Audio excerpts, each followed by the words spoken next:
Ndichikutambirai zvekare pano paHadzirare 263 pano pachake ndichikuzivisai manews updates ezvinhu zviri kuitika munyika yedu yeZimbabwe. Kana uchiri munyowani pathis YouTube channel, kusubscribe mahara utena on the notification bell so that pandinoramba ndichidzoka neamwe manews updates uchange uchingozvionera panapa. Uchange uchiona manews updates ezvinhu zviri kuitika munyika yedu yeZimbabwe. Saka ndikuti subscribe and turn on the notification bell kuti tifambirane pamwe chete tiwane manews updates akati wandei ari kuitika munyika yedu yeZimbabwe. Vadikani, tine vhidhiyo ratakabatsira mukomana iye wechidiki anoshedzwa nezita rekuti Honest. Tamubatsira akawana help yekuti iye akakwanisa kubhadharwa mari yeschool fees inosvika iyo 120 US. Tichikutendai mukadzi iye akabatsira Honest akakwanisa kubvisa paakabvisa ipapo kuti tibatsire mwana. So zvese zvaitika, pane hama yabva yatibata iyo yakati Hatirare toda kuti ane dambudziko rakamuwira ende zvinorwadza zvinosirisa seni ndakadonza musodzi ndichinzwa nyaya yake. Ndo yatoda kufonera chaita iduko nekuti kwaari pane mufambo nekwandiri. Vanenge vada kumubatsira, namba dzake achashedzera kupera kwevhidhiyo. Dzangu futi ndo dziripo idzo pascreen. So panapa ndakumufonera mukadzi uyu tinzoti nyaya yake yakamira sei. Regai timufonere. Vadika ndokumbura kuti titore nguva diki diki tinzwe kuchema kwemukadzi uyu.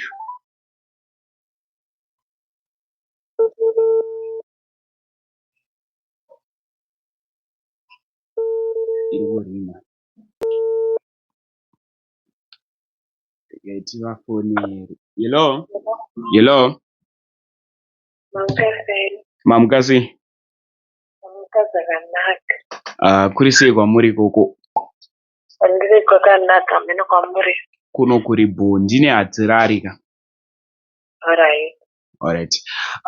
Ndafona kuti tinatsonzwisisa nyaya yenyu nezuro pandakafona paya yaikata ku. Alright. Munokwanisa kungozivisa vanhu kuti chii chiri kuitika. Ende ndakanzwa kuti mune mwana iye asiri kuenda kuchikoro. Takambokurukura hedu, but apa ndikurekudha vhidhiyo da kuti veruzhinji vazive zviri kuitika.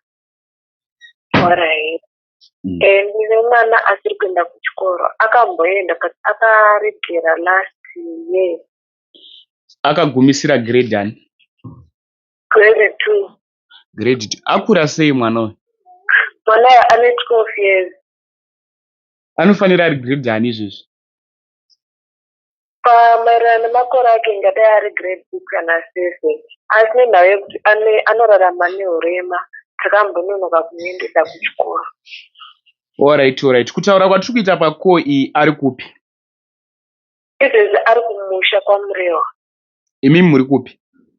Inini ndiri kuMount Pleasant Heights, ndiri kumboita kabasa kandakambowana. Alright. Nyaya iyi ndainzwa. Ndachida kuti baba vemwana uyu vari kupi?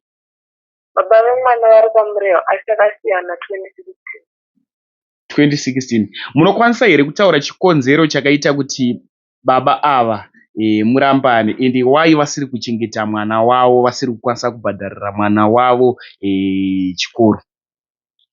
Baba vavakati zondi inini I am useless nemhaka yekuti pakutanga ndakazara mwana anova ndiye akaremara. Ndobva ivo vanoti vakazondipa second chance yekuti ndipe mumwe mwana.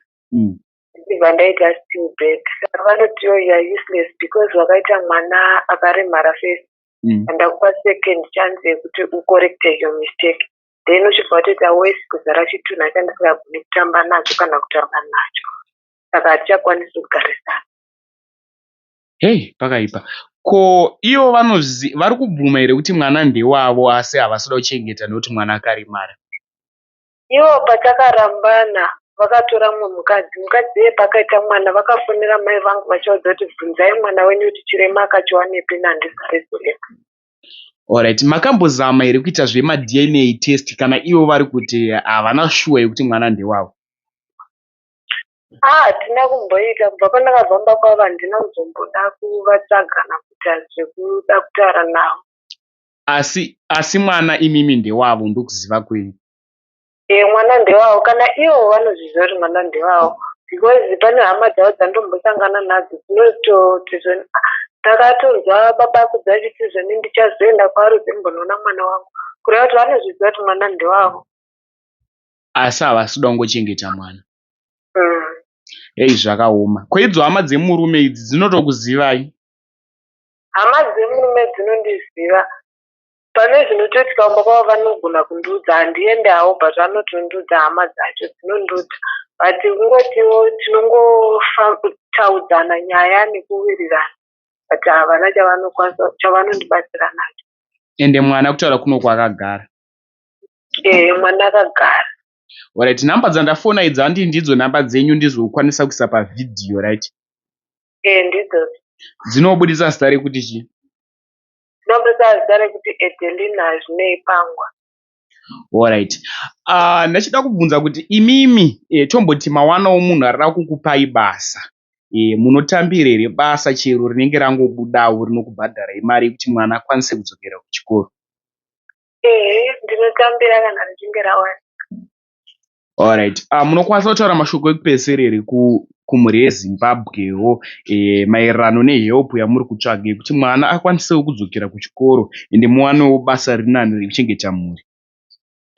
Inini mashoko angu ndekungokumbira kumhuri yeZimbabwe kuti vandibetserewo kuti mwana aende kuchikoro.